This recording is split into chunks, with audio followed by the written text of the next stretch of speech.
Когда женщина привела свою собаку в нашу клинику, сначала я подумал, что это собачка бродячая, и она принесла ее с улицы. Однако, после разговора с хозяйкой, я узнал о многих травмах и плохом обращении животного. Оказалось, что собака принадлежала соседям по подъезду, и женщина была свидетелем того, как ее хозяева подвергали ее физическим наказаниям, силком за поводок таскали, пинали и вытирали свои грязные ботинки об ее шерсть. К тому же соседи нередко собачку оставляли в подъезде на привязи без еды и воды. Однажды эта решительная женщина приняла решение забрать питомца и привести ее на прием в нашу клинику. Я был потрясен этой историей и чувствовал гнев и печаль. Хотя мне было трудно поверить, что кто-то может так поступать с живым существом, я имел подтверждение того, что это было правдой.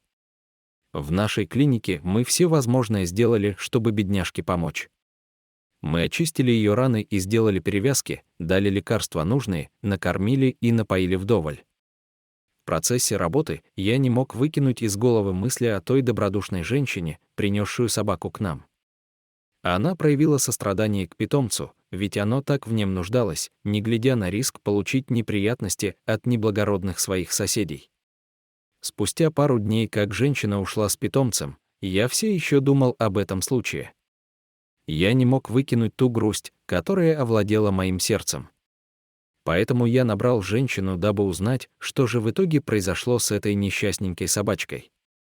К моему великому облегчению, девушка рассказала мне, что ей удалось все-таки уговорить нерадивых и очень неприятных хозяев отдать питомца ей, и что теперь девушка сама стала хозяйкой этой собачки. В этот день я понял, что доброта и сострадание всегда приводят к хорошим результатам. Несмотря на все трудности и риски, женщина решилась на действие и спасла жизнь этой бедной собаки.